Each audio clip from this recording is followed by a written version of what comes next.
కరివేపాకు కొమ్మల్ని ఇలా తుంచేసి నీటిలో కడిగి ఆరబెట్టాలి.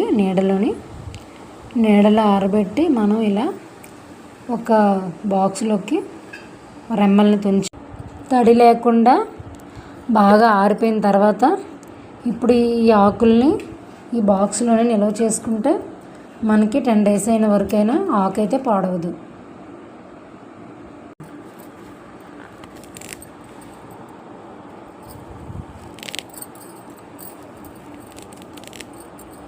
ఇలా మనం బాక్స్లోకి